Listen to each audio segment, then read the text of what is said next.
রহমতের নবীর আদর্শ দেখে জঙ্গলের প্রাণীরা আশিক। রহমতের নবীর আদর্শের সামনে দুনিয়ার সব প্রাণীরা দুর্বল। এ কারণে গর্তের পিপিলিকা পর্যন্ত রসুলকে দেখার তামান্না পেশ করে, নদীর মাছ আমার রসুলকে দেখার তামান্না পেশ করে, জঙ্গলের প্রাণীরা রসুলকে এক নজর দেখার তামান্না পেশ করে, গর্তের সাপ রহমতের নবীকে দেখার জন্য অপেক্ষায় আছে। আবু বকর হিজরতের রাতে যখন আটকায় দিছি, সাপ মনে মনে ভাবছে বুঝি রহমতের নবীরে দেখা হবে না, এজন্য আবু বকরের পায়ে আঘাত করেছি, বিষে ধরে পড়েছে। আবু বকর কান্না করেছেন, রহমতের নবী লালা মোবারক লাগায় দিয়েছেন, বিষ পানি হয়ে গেছে। কেমন মায়ার নবী আমার,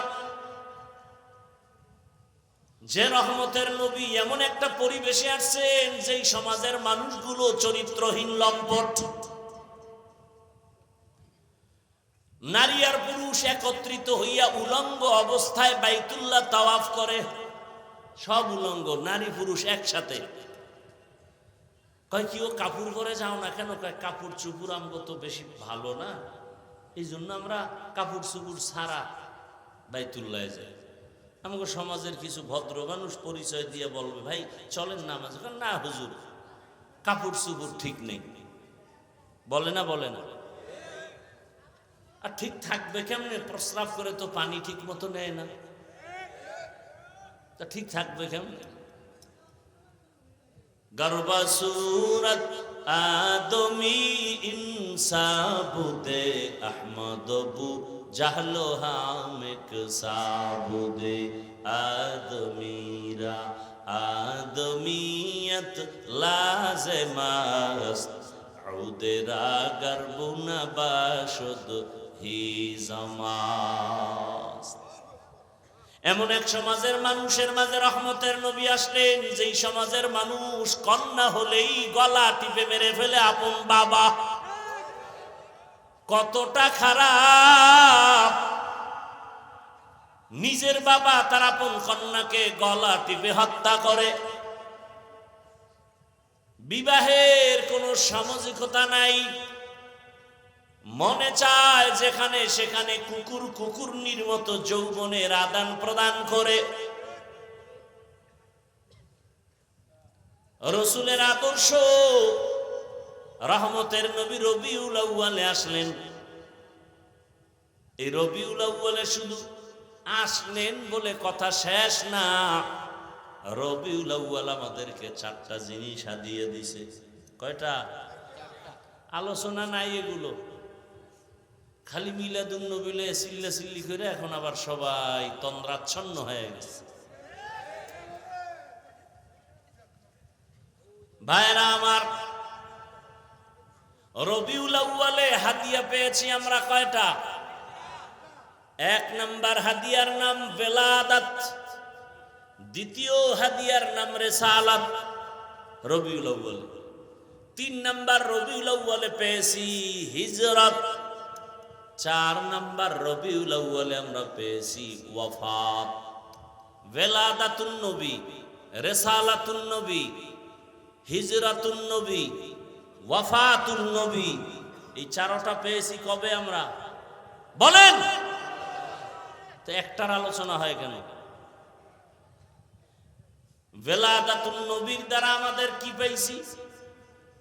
এই 4টার থেকে আবার 4টা হাদিয়া আছে। রহমতের নবীর জন্ম মোবারক বেলাদাতুন নবীর মাধ্যমে আমরা পেয়েছি আজাদিয়ত। রিসালাতুন নবীর মাধ্যমে পেয়েছি আমরা শরিয়ত।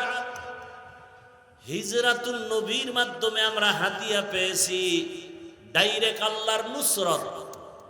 ওয়াফাতুন নবীর মাধ্যমে আমরা হাদিয়া পেয়েছি নিজামে খেলাফত। এখন আজাদিয়ত কি, শরিয়ত কি, নুসরাত কি, নিজামে খেলাফত কি, এগুলো ভিন্ন ভিন্ন আলোচনা। রহমতের নবী আসছেন, পারস্যে 1000 বছর এক লাগারে আগুন জ্বলতেছিল, রহমতের নবীর আগমনে আগুন নিভে গেল। ওই সমস্ত রোম সম্রাট, জুলুম চলতেছে চতুর্দিকে, রহমতের নবী আসছে তো জুলুম বন্ধ হয়ে গেল। কন্যা হত্যা হবে নবী আসার পর, এটা কেমন কথা? আল্লাহ তাআলা এমন এক নিজাম তৈরি করে ফেললেন যে রহমতের নবী আসছে আর কন্যা হত্যা করতে দেয়া যায় না। ওই টাইমে আম্মা জানদের গর্ভে যত সন্তান ছিল সব আল্লাহ ছেলে বানায় দিয়েছেন, কারণ মেয়ে আসলেই হত্যা হবে না, এটা মারাত্মক জুলুম। এজন্য তো আমি বলি চ্যালেঞ্জ করে, দুনিয়ার সকল ধর্মে নারীদের উপরে জুলুম করেছে, ইসলাম ধর্ম নারীর মর্যাদা অনেক উঁচু করেছে। এটা বুঝার মতো মেধাও নাই। এই জন্য আম্মা জানেরা রাস্তায় নামছে তাদের অধিকার আদায়ের জন্য। হ্যাঁ, নারীদের অধিকার ইসলাম দেয় নাই। যারা বলে ওরা লম্পট, ওরা চরিত্রহীন, ওরা নারী লোভী, ওদের একটারও চরিত্র ভালো না। ইসলাম ছাড়া, আল্লাহর জাতের কসম, ইসলাম ছাড়া নারীর মর্যাদা কোন ধর্মে দেয় নাই। সব ধর্মে জুলুম করেছে নারীর উপরে। জুলুম চলতেছিল, বিধবা পছন্দ করে না। রসুল আসছে, রসুল তো রসুল, কোন তুলনা। কেমন রসুল? কোন তুলনা নাই। নবী যেখানে কদম রাখেন সেখান থেকে দীর্ঘ বছর শুধু মেশকের ঘ্রাণ। কেমন মায়ার নবী পেছনে সিলেটের মানুষ, যেই রহমতের নবীর শরীর মোবারকে মশা পড়ে না, মাছি পড়ে না, হারাম। আম্মা জান আয়েশা রাদিয়াল্লাহু আনহা বলেন, রহমতের নবীর ঘাম বোতলে ভরে রাখতাম আর বড় বড় অনুষ্ঠানে আতর হিসেবে ব্যবহার করতাম। রহমতের নবীর এত বরকত আল্লাহ দান করেছেন। নবী যখন রাস্তা দিয়া চলে, সূর্যের গরম নবীরে যেন কষ্ট না দেয়, মেঘের খণ্ড ছায়া দিতেছে। নবী হাঁটতেছে, দুপার্শ্বের গাছ নত হয়ে নবীরে সালাম জানায়। কেমন মায়ার নবী আমার! চিনলা না রে যুবক? যদি নবীরে চিনতে পারতা তো এত বয়ান কেন তোমাদের করতে হবে? অথচ তুমিও মুসলমান, আমিও মুসলমান। তোমার আল্লাহ আমার আল্লাহ এক, তোমার নবী আমার নবী এক, তোমার কাবা আমার কাবা এক, তোমার কোরআন আমার কোরআন এক, তোমার কালেমা আমার কালেমা এক। দুনিয়াতে আসছি সব সিস্টেম এক, বিদায়বালা কাফনের সংখ্যাও এক। আমি বক্তার সম্মানে একটা কাফনকেও বাড়াইয়াও দিবে না, গরিব ড্রাইভার হওয়ার কারণে একটা কাফন কমানো হবে না। তোমাকেও 3 কাফন, আমাকেও 3টা কাফন দেয়া হবে। কালার হবে আলাদা, আমার কালার হবে একটু ভিআইপি, গরিবের কালার হবে দুর্বল। কে ধনী কে গরিব, কে আলেম কে মূর্খ, কোনো ভেদাভেদ নাই। সবার বেলায় কালারও এক, কাফনের সংখ্যাও এক। কাফনের উপরে লেখা থাকবে বড় হুজুরের লাশ, এমপি সাহেবের লাশ। তাহলে এত ভাব কেন? এত ভাব? কাফনে ঢোকা মাত্র ভাব শেষ। কবরের সাইজও হবে, কবরে রাখার পরে প্রশ্ন হবে, তাও সবার বেলায় 3টা এক, নাকি হুজুর গটি আলাদা? রবের পরিচয় দাও, ধর্মের পরিচয় দাও, রাহমাতুল লিল আলামিনের পরিচয় দাও। রহমতের নবী বলেন, এই 3টা প্রশ্নের জবাব যে দিবে তার কবর হবে রওজাতুম মির রিয়াজিল জান্নাহ। আর যে প্রশ্নের জবাব দিতে পারবে না তার কবর হবে হুফরাতুম মিন হুফারিন নার। জবাব কে দিতে পারবে? প্রশ্ন। দুনিয়ার নিয়ম আর আল্লাহর নিয়ম দেখেন কত উল্টা। দুনিয়ার নিয়ম কি? প্রশ্নপত্র ফাঁস হলেই ভিডা, চাকরি শেষ। আর আল্লাহর নিজাম কি? প্রশ্নপত্র ফাঁস করে দাও, শুধু ফাঁস না, এই প্রশ্নের জবাব বুঝায় দাও। উত্তরগুলোর বয়ান চলতেছে, রবকে, ইসলাম কি, রহমতের নবীকে বয়ান চলতেছে প্রতিদিন জুমায়, তাবলিগওয়ালাদের বয়ান, পীর মাশায়েখের বয়ান, ওলামায়ে কেরামের বয়ান চলতেছে। ওই কবরের 3 প্রশ্ন বুঝাইয়েই বয়ান চলতেছে। রবের পরিচয়ের বয়ান, ধর্মের বয়ান, রহমতের নবীর পরিচয়ের বয়ান। এরপরেও যদি কবরে গিয়া জবাব দিতে না পারি, আমার মতো পোড়া কপাল আর কে হতে পারে? হুজুরেরা পারবে গ্যারান্টি নাই, আপনি পারবেন গ্যারান্টি নাই। এজন্যই তো জান্নাতের টিকিট হাতে পাইয়া 10 জন সাহাবা আজীবন কান্না করেছেন, আল্লাহর আদালতে কেমন করে দাঁড়াবো। রহমতের নবীর আদর্শ এই মক্কার চরিত্রহীন মানুষগুলো যখন গ্রহণ করলো, এরা এত দামি হয়ে গেল। আল্লাহ বলেন, জিবরাইল লিস্টি দিয়া দিলাম, যাও রহমতের নবীরে দাও। লিস্টির মধ্যে যাদের নাম আছে, নবী যেন ঘোষণা দিয়ে দেন এরা বিনা হিসাবে জান্নাতি। নবীর আদর্শের কারণে দামি হয়ে গেল। আজ রাসূলের আদর্শ যাদের কাছে আছে তাদের কোনো টেনশন নাই। মহামারী করোনার কথা ভুলে যাইও না রে বাংলাদেশিরা। গোটা দুনিয়া স্তব্ধ হয়ে গেল, স্কুল বন্ধ, কলেজ বন্ধ, চাকরি বন্ধ, ব্যবসা বন্ধ। নাস্তিকরা পারে না, মসজিদ বন্ধ করে দিবে। কিন্তু ইতিহাস যেন ভুলে না যায়, ওই মুসিবতের সময় কোরআনের একটা মাদ্রাসাও বন্ধ হয় নাই। কোন হুজুরেরা করোনায় মরে নাই। বাবারে ধরছে করোনায়, কুলাঙ্গার ছেলে বাবার কাছে যায় না। কত বড় কুলাঙ্গার, শিক্ষিত কুলাঙ্গার, ট্রিপল মাস্ক লাগায় আছে, বাবার লাশের কাছে যায় না। এলাকার গরিবের টাকা দিয়ে কয় রাস্তার পাশে লাশটা ফেলে দিয়া আস। লাশটা ফেলে দিছে, জানালা লক করে দিছে। কুলাঙ্গার শিক্ষিত সন্তান জানালা দিয়াও আর তাকায় না যে বাবার লাশটার জানাজা হলো নাকি রাস্তার কুকুরে খেয়ে ফেললো। ইতিহাস ওই সময় আমার দেশের টুপিওয়ালারা, ওলামায়ে কেরাম করোনার শত শত লাশ নিজেরা কাঁধে নিলেন, গোসল করালেন, কাফন পরালেন, জানাজা পড়ালেন, কবরে দাফন করলেন। একজন হুজুরেও করোনায় মরে নাই। এজন্যই তো বলি, ওলামায়ে কেরাম এই জাতিকে যা দিছে আর কেউ দেয় নাই। সব চান্দাবাজ আর ধান্দাবাজ। একমাত্র জাতির পিওর বন্ধু, নিঃস্বার্থ বন্ধু, নিরেট বন্ধু ওলামায়ে কেরাম। ইলমে রা'জাজো করদান বেহিসাব, খলকে রাদা দান জওবে বা সওয়াব, হক নাদারত দোস্তে খলকা জারেরা, নিস্তে ই খসলত কে দিনদারেরা। তাহলে আপনার আমার আল্লাহ বলেন না কেন? নবী, কোরআন, হাদিস, কাবা, কালেমা, ধর্ম, কাফন, কালা সবই যদি এক হয়, তাহলে আপনার আমার পোশাকও তো এক হবে।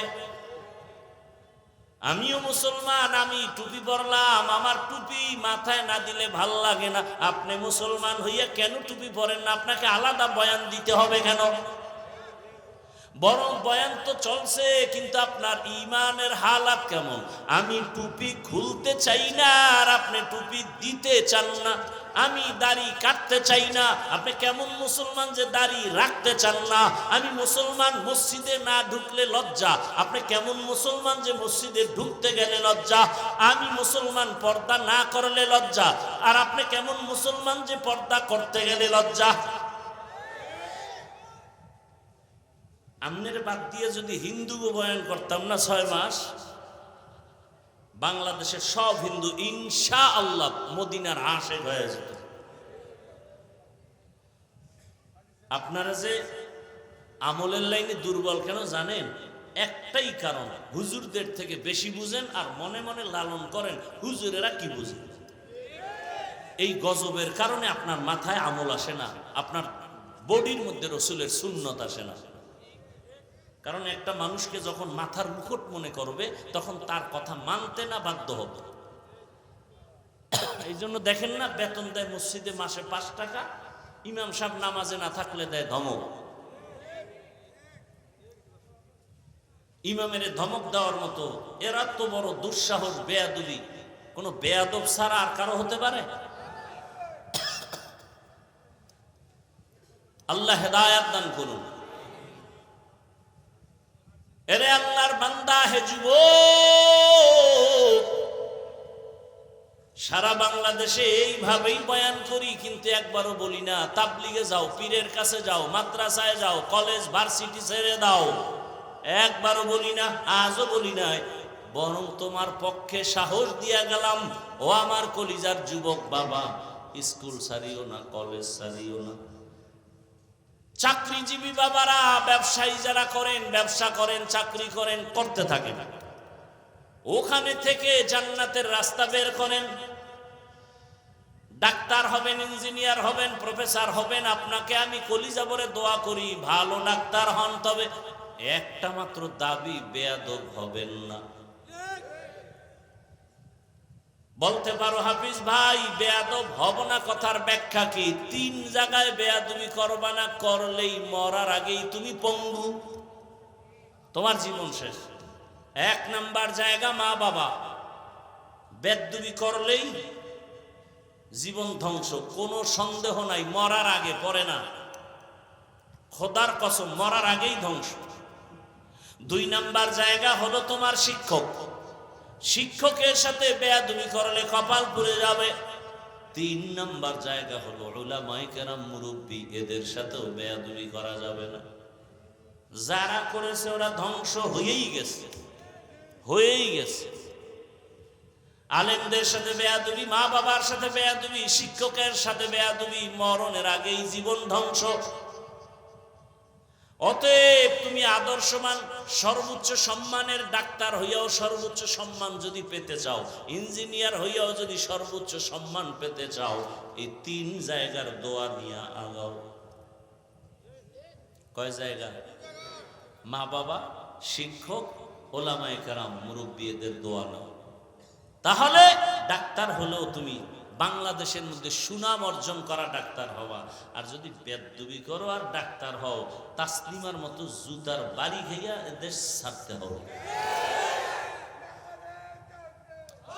অতএব এই 3 জায়গার দোয়া নিয়ে সামনে আগাও। ও আমার যুবক, মা বাবার দোয়া ছাড়া সামনে কোনোদিন সফলতার দরজা খুলবে না। অতএব যদি বেয়াদবি হইয়াও থাকে, আল্লাহর কাছে তওবা করো, মা বাবার থেকে ক্ষমা নিয়ে নাও। জীবনে তো মনের শখ মিটাইয়া গুনাহ কম করলা না। মনে আশা করছো নামাজ পড়বা না, পড়ো নাই। মনে তোমার শখ লেগেছে, তুমি গুনাহ করবা, করেছো, মোবাইল চালাবা, চালাইছো, জীবনে গুনাহ কম করো নাই। আজকে থেকে তওবা করে নাও, আল্লাহর কাছে বলো, হে আল্লাহ, আজকে থেকে গুনাহমুক্ত জীবন চাই। এখন বলবা এটা সম্ভব? আমি তো একই কথা বলি সব জায়গায়। তোমার মতো যুবক জীবনে আলিফ বাতা শিখে নাই, জেনারেল লাইন, স্কুলে পড়ে, 5 ওয়াক্ত নামাজি আছে, আর জিন্দেগিতে আর কোনো ওয়াজের দরকার আছে? এই শুধু এই কথাটা তোমার বিবেককে জিজ্ঞাসা করো যে, এই কপাল পরা, তোর কপালে কার অভিশাপ লাগছে? কার সাথে চূড়ান্ত বেয়াদবি করেছো যে তোর মতো যুবক স্কুল কলেজে পড়ে নামাজ পড়ে, তুই পারো না কেন? অবশ্যই তোমার কপালে কারো না কারো অভিশাপ লাগছে। তোমার মতো যুবক র্যাব, আর্মি, পুলিশ, বিডিআর চাকরি করে, 5 বেলার নামাজ পড়ে, মা বাবার খেদমত করে, তুমি পারো না কেন? অবশ্যই তোমার কপাল পুড়ে গেছে। কার জানি বরদোয়া লাগছে, কার সাথে জানি বেয়াদবি করে ফেলেছে। তোমার মতো যুবক রাস্তায় গাড়ি চালায়, নামাজ ছাড়ে না, বলো বাবা তুমি পারো না কেন? তোমার মতো যুবক নদীর মধ্যে মাছ ধরে, কৃষি কাজ করে, নামাজ পড়ে, তুমি কেন পারো না? তোমার মতো বান্দার জেনারেল লাইনের ব্যবসা করে, নামাজ পড়ে, চাকরি করে, নামাজ পড়ে, তুমি কেন পারো না? আল্লাহ বুঝি তোমার উপরে বেজার হয়ে গেছে, কে জানি তোমার কপালে অভিশাপ লাগায় দিছে বেয়াদবির কারণে। কোনো নতুন ওয়াজের দরকার নাই তো বাবা, কোনো ওয়াজের দরকার নাই। শুধু শেষ কথাটাই তোমার দিলকে প্রশ্ন করো, এরে মন, আমার মতো যুবক যদি জেনারেল লাইনে পড়িয়াও নামাজ পড়ে, আমি কেন পারবো না? আমার কপাল কেন এত খারাপ? আমি কি মরবো না? কবরে যাব না? বাসের নিচে লাশ, ঘুমের বিছানায় লাশ। কোন দিন মরণের ডাক আসবে বলা যায় না। অতএব তওবা করো, মনে মনে তওবা করো। আল্লাহকে মনে মনে বলো, হে আল্লাহ, স্কুলে পড়ি, কলেজে পড়ি, চাকরি করি, ব্যবসা করি, আর নামাজ ছাড়বো না, দাড়ি কাটবো না, বেপরদায় চলবো না, মা বাবাকে কষ্ট দিব না। ওলামায়ে কেরামের দোয়া পরামর্শ নিয়া, শিক্ষকের দোয়া নিয়া, নবীজির আদর্শ মেনে চলবো। খাঁটি অন্তরে যদি তওবা করতে পারো, তোমার জীবনের সব গুনাহগুলো মাফ হয়ে যাবে। অন্তর যদি খাঁটি তওবা, চোরের মতো তওবা না, খাঁটি অন্তরে তওবা, মরিয়া গেল আর নামাজ ছাড়বো না, আর আল্লাহর হুকুমের বাইরে চলবো না। ডাক্তার হই আর ইঞ্জিনিয়ার হই না কেন, মা বাবার দোয়া নিয়ে চলবো, শিক্ষকের দোয়া নিয়ে চলবো, ওলামায়ে কেরামের দোয়া নিয়ে চলবো। ও পর্দার আড়ালের মা বোনেরা, মাইকের আওয়াজ শুনতেছেন, আপনাদের সন্তানদের যত বয়ান শুনাইলাম, আপনাদের অবদান ছাড়া হবে না। এই সন্তান ভালো হওয়ার পেছনে আপনাদের অনেক কাজ, অনেক ত্যাগ। কারণ একটা গাছ ভালো হলেই তো ফল ভালো হবে। আম্মা জান, আপনার আদর্শ ভালো হলেই তো একটা সন্তান ভালো হবে। ও আম্মা জানেরা, মনে কি চায় না একটা আদর্শ সন্তানের মা হইয়া কবরে যাবেন? আপনাদের মতো কত মা, কত বোন এখনো আছে এই এলাকায়, নামাজ ছাড়ে না, বেপরদায় চলে না, মোবাইলে সময় নষ্ট করে না, স্বামীর মাল খেয়ানত করে না। এরে মা বোনের, আপনারা কেন পারবেন না? 5 ওয়াক্ত নামাজ পড়েন, পর্দা রক্ষা করে চলবেন, মোবাইলে সময় নষ্ট করবেন না। নিজের সন্তানটাকে আদর্শ ডাক্তার বানাবেন, আদর্শ ইঞ্জিনিয়ার বানাবেন, ডাক্তারি করবে, তেলাওয়াত করে নামাজ পড়ে মা বাবার জন্য দোয়া করবে। আপনি সন্তানের দোয়া পাবেন, মানুষের দোয়া চলতে থাকবে। এমন একটা সন্তান তৈরি করেন, পেছনের গুনার থেকে ক্ষমা চান, তওবা করেন। আর বেপরদায় চলবেন না, নামাজ ছাড়বেন না, স্বামীর মাল খেয়ানত করবেন না। বৃদ্ধ বাবাজি, আপনার মতো বুড়ারা মসজিদে গিয়া নামাজ আদায় করে 5 বেলা, আপনি কেন পারবেন না? আল্লাহর কাছে তওবা করেন, আর গুনার কাছেও যাবেন না, নামাজ ছাড়বেন না। তওবার যদি নিয়ত সবার থাকে, দুটো হাত আল্লাহকে দেখায় দেই, আয় আল্লাহ, হাতগুলো কবুল করে নেন, তওবা কবুল করে নেন, তওবার উপরে মজবুত হইয়া চলার মতো তৌফিক দান করেন, আমিন। আলহামদুলিল্লাহি রাব্বিল আলামিন, ওয়াসসালাতু ওয়াসসালামু আলা সাইয়্যিদিল আমবিয়াই ওয়াল মুরসালিন ওয়া আলা আলিহি ওয়া আসহাবিহি আজমাইন। ইয়া আরহামার রাহিমিন, ইয়া আরহামার রাহিমিন, ইয়া আরহামার রাহিমিন। اللهم اجعلني في عيني صغيرا وفي أعين الناس كبيرا. اللهم إنك عفو كريم تحب العفو فاعف عنا. اللهم إنا نسألك رضاك والجنة ونعوذ بك من سخطك والنار. ও দয়ার মালিক, মেহেরবানি করে মাহফিল কবুল করে নেন। শেষ পর্যন্ত উলামায়ে কেরামের বয়ান শুনে দোয়া করে যাওয়ার তৌফিক দান করেন। আল্লাহুম্মা ইন্না নাসআলুকা ইলমান নাফিআ ওয়া রিজকান ওয়াসিআ ওয়া শিফাআন মিন কুল্লি দা। আয় আল্লাহ, এলাকায় শান্তি দান করেন, মা বোনদের আবেদা বানায় দেন, সন্তানগুলো নেককার বানায় দেন, মোবাইলের গুনাহ থেকে আমাদের হেফাজত করেন, 5 ওয়াক্ত নামাজি বানায় দেন, সারা দেশবাসীকে শান্তির জিন্দেগি দান করেন, সারা দুনিয়ার মুসলমানদেরকে হেফাজত করেন। আয় আল্লাহ, উলামায়ে কেরামের এক ও নেক বানায় দেন, মুখালিফের মুওয়াফিক বানায় দেন, মাদ্রাসা কবুল করে নেন, মসজিদ কবুল করে নেন, সবার দান সদকা কবুল করে নেন। কবরওয়ালাদের জান্নাত দান করেন, সুন্নতওয়ালা ইজ্জতের জীবন দান করেন। আল্লাহ, নবীজির মুহাব্বতে আমাদের মাফ করে দেন। আল্লাহুম্মা নব্বির কুলুবানা বিনুরি মারিফাতিক, আল্লাহুম্মা তাহহির কুলুবানা আন গায়রিক। ইয়া আল্লাহু ইয়া আল্লাহু ইয়া আল্লাহ।